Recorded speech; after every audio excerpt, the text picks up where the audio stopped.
Hello and welcome to the GSMC Sports Podcast. I'm your host TJ Mabarty, and today we are going to be talking about the Dallas Cowboys' decision to bring Mike McCarthy back as their head coach for the 2024-25 NFL season.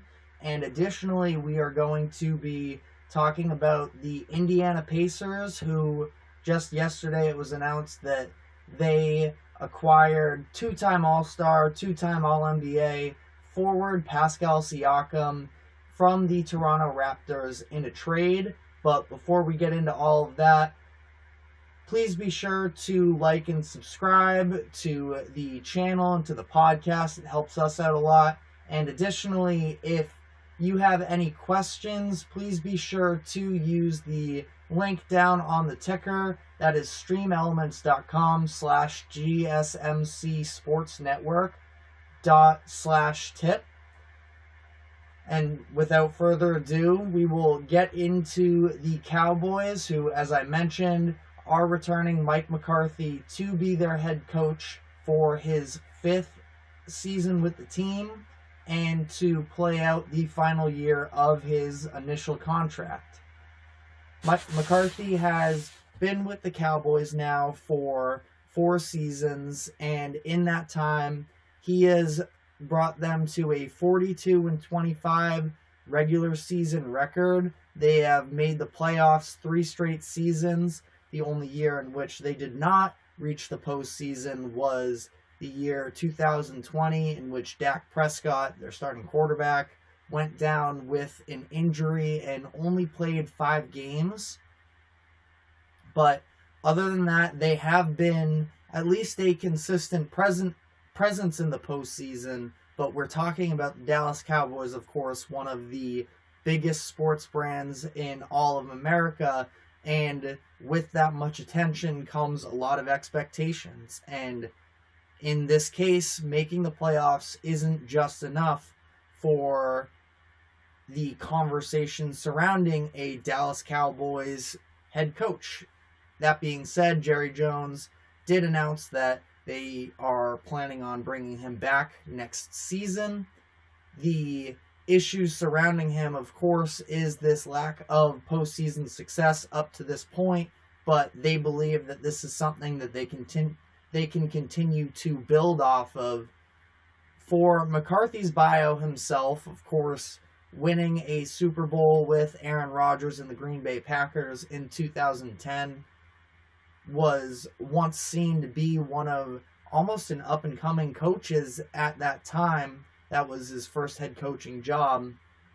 And it hasn't been all glory from him since then, despite having a very good amount of regular season success since then. He is just 11-11 in the postseason.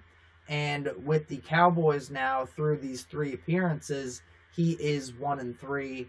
And there's been especially a lot of attention to him specifically given the way that they have gone out in some of these recent postseasons. Really bad collapses as far as late game clock management in the previous 2 losses, not this season, but in 2022 and in 21, in losses to the San Francisco 49ers, some late game decisions that have sort of stuck with him in a negative light. And that's something that has sort of gone back to his time in Green Bay, and we saw some more glimpses of it throughout the regular season this year. I thought that the primetime matchup in Week 17, I believe it was, against the Detroit Lions, and of course that controversial game, could have even been avoided. All the controversy that is around the refereeing and the 2-point conversion with the Lions, if the Cowboys decided to actually chew more of the clock late in that game, but they were still throwing it, and they allowed the Lions to have enough time to march down the field to score that touchdown. And then, of course, the rest is history when it comes to the refereeing decisions around that. But late game clock management has just been something that's sort of surrounded McCarthy for a lot of his career as a head coach. And I think that it's fair to criticize, but we also do have to acknowledge that this team has had a lot of success around him. And I know that, again, we're talking about the Cowboys here, and regular season only gets you so far, especially in this age, granted, of a lot of social media, a lot of talk nationally about any team, let alone the Dallas Cowboys. And as a result, we've seen a lot of people calling for the job of Mike McCarthy, because typically how this goes is when teams fall short of expectations in the postseason, it's one of two things. It's either the head coach or the quarterback. And it seems as if the Cowboys are going to roll into next season with both of these pieces in place, which I think for the most part is the right decision. Where this gets interesting, though, is given the unprecedented amount of coaching talent that is around the league. And now there's always the hot coordinators that are coming up. I think that Ben Johnson of the Detroit Lions, as we just mentioned, is a very good candidate, and he's for sure going to be getting looked at by some organizations to take over as a head coach. But it's even more than the just hot coordinators that we sort of see being passed around every year, because this season you have the greatest head coach of all time, in my opinion, Bill Belichick, just being mutually parting ways with the New England Patriots. You have Jim Harbaugh, who is coming off of a national championship at the University of Michigan. He's looking to make a return to the NFL. He was, of course, made a Super Bowl a handful of years ago in around 2012-13 with the 49ers, 3 NFC championship appearances for Harbaugh when he was with the 49ers. And then Mike Vrabel, who has an AFC championship appearance in his own right and was really seen as one of the catalysts for why the Tennessee Titans had that little spike of a resurgence, especially without an elite quarterback. Ryan Tannehill had some really good years with the Titans then, but it was unconventional almost the way that they were getting the job done, considering they didn't have that elite quarterback. They very much relied on a running back in Derrick Henry, one of the best of his generation, and that wasn't really seen, especially because we were getting really heavily into this passing era. That wasn't something that seemed feasible at the time, was to have as much success as they did just leaning on a run game and not having that elite passer. And he sort of opened up, not that he was the offensive coordinator, that was Arthur Smith at the time, but Mike Vrabel, I think, is a really good culture guy, and he's been to Super Bowls, such as when he was with the Patriots as a player, a linebacker in the early 2000s, and he seems to be a very strong candidate in his own right. And then Pete Carroll, of course, his future is possibly a little up in the air, just a matter of what does he want to do next. He was informed that he wouldn't be coming back to Seattle as a head coach. Now, there was some talks about possibility of him moving into a front office position, whether it be with the Seahawks or potentially somewhere else. He could go into media. I believe, don't quote me on it, I believe that he's done a podcast as well, so I think that he would be a great fit in media. Or whether or not he wants to take on another head coaching responsibility. You know, a couple of these guys, specifically Carroll and Belichick, yes, getting up there in age, but clearly guys who can instill a culture and can get the most out of the players they are coaching. So there were a lot of possibilities out there, and instead the Cowboys are going to stick with McCarthy. And I think that this speaks to Jerry Jones and the type of owner that he is.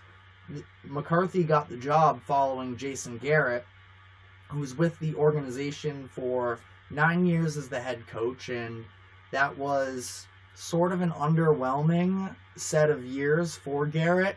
9 seasons. He only had winning seasons in 4 of those 9 years, just 3 playoff appearances, and he went 2-3 coaching the team during that span. So fine, I suppose, but again, I'm going to keep coming back to this. When you're talking about the Dallas Cowboys, there is a higher expectation when it comes to winning.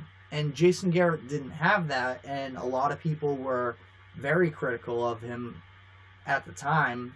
And I think it was warranted, but I think that also when you're Jerry Jones, I think this comes back to the fact that he's a very loyal guy. He loves to surround himself in the coaching staff and in the front office with former Cowboys, family, relatives, people that he knows and trusts closely. And I do think that there's an element of people that aren't going to question him. He's a very hands-on owner, and I think that he's aware of it some, and I think that he's aware of the fact that a lot of people in the public, probably at this point now, going on 29 seasons without an NFC Championship appearance, a lot of people are sort of starting to point the finger at him for what is wrong with this Dallas Cowboys organization, because we've seen some really good, really talented rosters throughout the past couple decades, but they just haven't been able to string together postseason wins. And it's a little bit strange looking at it that way, but I think that also sort of plays into, in terms of Jerry Jones and his style as an owner, I think that plays into a little bit of why especially these big name guys may not have been the perfect fit with Jerry Jones and the Cowboys, because Belichick, as we know,